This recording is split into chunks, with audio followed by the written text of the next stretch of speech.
you can train a bit for it. You can try to do some efforts in hot places. Doing some sauna sessions maybe, but I already saw that Monday is going to be much colder, so looks like we're not gonna have the same heat for the full 3 weeks probably. But of course, training in the heat also has a lot of advantages in kind of building up the shape and stuff like that. So they're already comparing heat trainings with the altitude training sessions. So looks like it has a lot of sense to train in hot conditions, but of course it's very uncomfortable. So trying to adapt yourself as much as possible by training and kind of staying at hot places, locations. That's how you can prepare yourself the best, I think, for heat conditions. Yeah, like always, hoping for a stage win, be up there in a GC, kind of learn new things about myself, about the team. But like I said, especially stage wins and going for the final podium in Madrid would be the big goal for this Vuelta.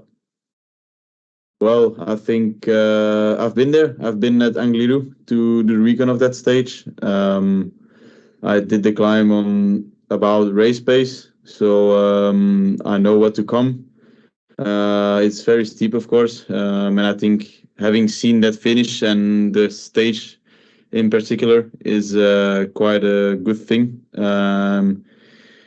Last year in the Vuelta, we didn't do any recons, and I had some, let's say, disadvantages from that. And now with seeing the most important stages, I think it can only be an advantage in terms of knowing what is coming. But it's a very steep one, but it's not the only one. I think the day after we have Cruz de Linares. Also, this one is very steep. Tourmalet, the last 2K, 3K is also pretty steep. So there's a lot of steep climbs in this Vuelta.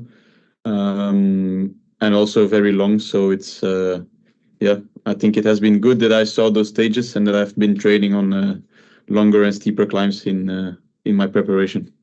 I think what can have the biggest effect on my Vuelta is your T-shirt. I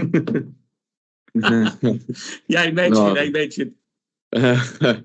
No, probably a bit, because for the World Championship TT, it was quite a flat TT. So you want to play a bit, and not play, but you want to look what is the best weight for this TT, what is the best preparation. But the good thing is it was a long TT of about 1 hour. So Tourmalet, Angliru, all those longer climbs will be a bit of the same effort in terms of power. Of course, it's a different course, a different race, but the duration of the effort is almost the same. So I think that's also a good thing that the TT was long. But in terms of weight, it's it's correct that the last 10 days I had to lose a bit of the weight after the TT, but that was actually quite easy, so that worked out well. So I think that was the biggest change that we still had to make in the last 2 weeks. No, I think I already said it a lot, but to say I'm going to win a Grand Tour is very difficult because there's so many things that can happen. I've been faced with that in the Giro. So I think I already improved a bit, because last year I wanted to say I'm going for a top 10, then I won. So then I won, and now I'm saying I'm hoping for top 3, which is, I think, fair play, because in my opinion, it's very difficult to say I will win this Grand Tour, because a bad day is very easy to get. Becoming ill or sick is also pretty easy and quick. Having a crash can happen at every second of every stage. So that's the reason why I say I want to go for the end podium and stage wins. Because imagine if I have 3 or 4 stage wins, but I'm 12th or 10th in GC, then it's still a very good Vuelta. So that's why I say hoping for a stage win and a top 3 spot is the main goal of the team, as we always have. is it also more difficult giving the field of what's now in Vuelta if you look at the last year? Because now with Roglic, with Vingegaard, Almeida, Ayuso, Mas, the only one who's missing perhaps is Pogacar, but all the rest of the top guys are here in Spain this week. Yeah, exactly. But of course, also last year there were a lot of those guys. Some guys, they fell out with the COVID or had a crash. So that's why I say it's difficult to predict the Grand Tour. But for sure, I think it will be a very high level. Everybody is riding on a high level. Roglic just won Burgos. Jonas is Jonas. I became world champion. Time trial, so it also means I have a good shape. The other guys are also doing very well in the last couple of weeks. Vlasov is ready. Almeida is always ready. Ayuso exactly the same. So G for sure will also be ready. Team INEOS, they will all be ready. So it's going to be a very high level in the bunch. But I think then with the heat and with the difficult course, you can also expect for some guys to get out of the mix pretty soon also, I think. Good. Thanks a lot. Thank you, Yuri. Michael, please. Yes, Remco, I'm wearing stylish black as you. Or it's a dark color. I have dark blue. I wanted to talk about your love for Spain and the love of Spain for you. You raced a lot in Spain. What do you like so much about racing in Spain? And second question is, how are the Spanish people treating you different from fans in Belgium, in Italy? First of all, I think, there's just kind of a click with Spain that I just cannot explain. I train there a lot in the winter, as everybody knows. A lot of altitude camps in Spain as well, like I did now in Andorra. I know it's not Spain. I shouldn't have said that, but I've been training a lot in Spain, riding out of Andorra. So it's just a country that I have a kind of a click with. I don't know, maybe the climbs, the roads, the descents, everything suits me pretty well in Spain. I like the characteristics of Spain. It's always pretty brutal, and it always invites to race on those roads. So maybe that's something why I really like it. And about the fans, I don't know. It's a bit the same. They're all quite excited when they see me. Some don't even realize that it's me sometimes. So I don't know. It's a bit the same as everywhere. But of course, I think Spanish fans, they always have this kind of fire in them, where they are super excited to watch the race or to see riders. So I think that's a bit it. Of course, there's a strategy. It's a completely different TTT compared to last year. It's pretty technical, but I will not do it alone. We have very strong guys in the team. Catania, Bajoli, Pedersen, and myself. I think the four of us will be the big kind of motors in the team, and the others just have to keep the pace and give us a rest. So I think we have to look for the best setup or lineup, I have to say. So the pace can always be very high, but it will be pretty difficult to find that lineup. But of course, we will see tomorrow and tonight maybe already what we will do with the lineup and the tactics and all of that. But for sure, I will not ride alone on the front. And about the team, what do you want to learn from yourself and from the team and this Vuelta? I see also that the team is very different in comparison with next year in names. Yes. About myself, probably kind of racing a bit more in defensive mode. If you compare the Vuelta with last year, it's a bit the opposite. The first week is already hard, but it's not going to be decisive. So I expect the second week and the third week to have the most decisive stages.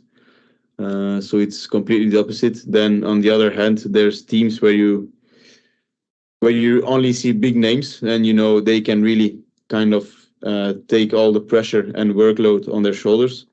So that's also something for us that we can kind of ride a bit more defensive. And just another 3 weeks, Hopefully fully 3 weeks where I can just discover again how I'm doing in longer climbs again, higher altitude climbs, and yeah, against the best GC rider of the last few months, with Jonas in the bunch, I think, and then Primoz. I think those two just show always that they are there, whatever race it is. So just comparing my level with their level, and for the team, just kind of learning again how to work together, creating a friendship boundary, and also just go through fire and through the wall for each other. That's the most important for us this year, or this next month. So far in 2023, 5 riders, you, Vingegaard, Pogačar, Roglic, and Mathieu van der Poel, I think showed a level really above all the other riders for results.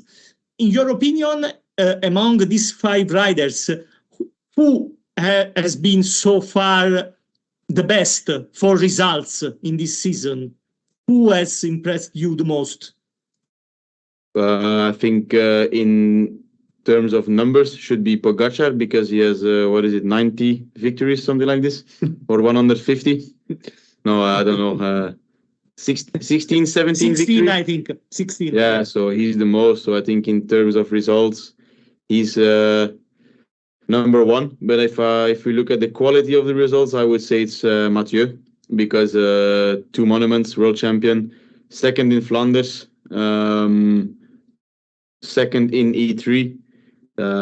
So yeah, if you see those results, it's pretty phenomenal as well. But then also Primoz, he won every race he started. So what a difficult question, Chiro. Come on. Yeah, I know. I'm here for this. I'm the specialist of difficult question. But I think if we speak in terms of regularity, it's going to be Primoz, because he just won every race he started, and it has all been World Tour except for Burgos. But I think the most impressive victories is probably Van der Poel, in my opinion. But then, of course, Pogačar also wins everything, and Vingegaard wins Dauphiné Tour. So it's too difficult to answer, but they are all impressive in their way. But I think Mathieu is probably the most impressive one for this year. After me. No. No, Mathieu is number one, yes. Well, the Spanish is going okay. The Arab language is going a bit less okay. It's pretty difficult, but I start to learn some words, more or less, to say. But in Spanish, I can say a small sentence like habla un poquito español. No mucho, pero un poquito. But in Arab, I cannot say this, unfortunately. Thank you, Fran. Yuri, please. Muy bueno, Remco. That was super Dutch. Super Dutch accent.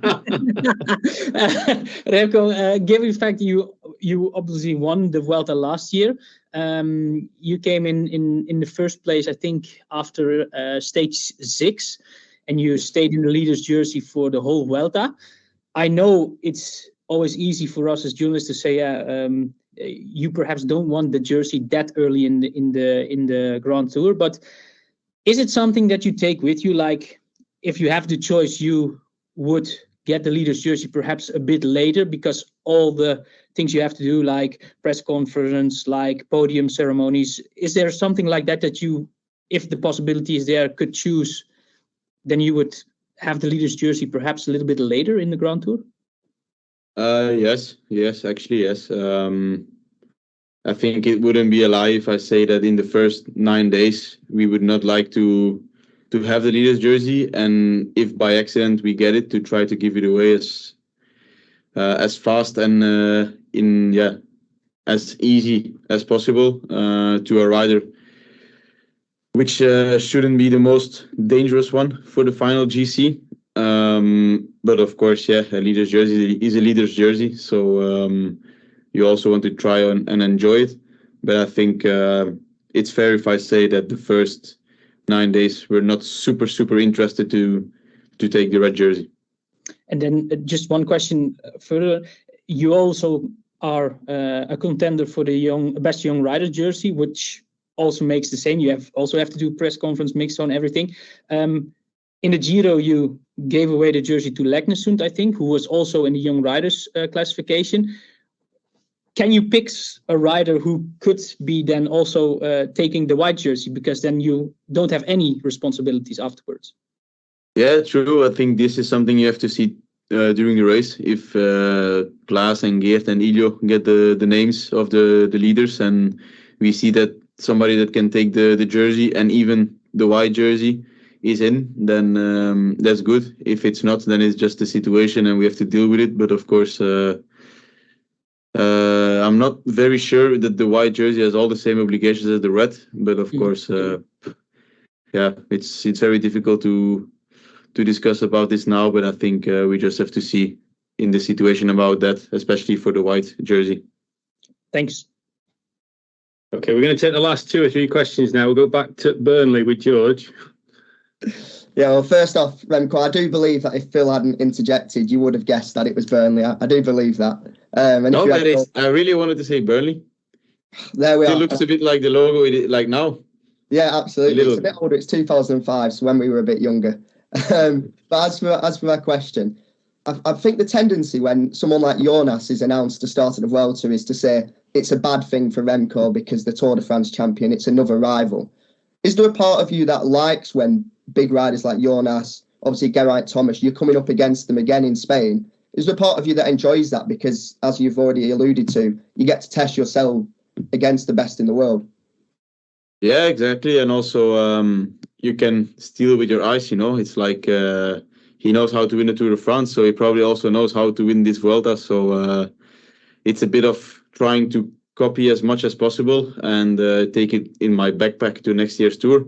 And also just during the next 3 weeks and during, I don't know, one week World Tour races of next year. So it's just something exciting actually. It's I raced him a few times, not too many times. So yeah, I think it's only a good thing for the bunch, for cycling, for the Vuelta, for himself, for everybody. So it's always a big challenge when you see a big name like that at the start line. And yeah, I'm happy that he's here.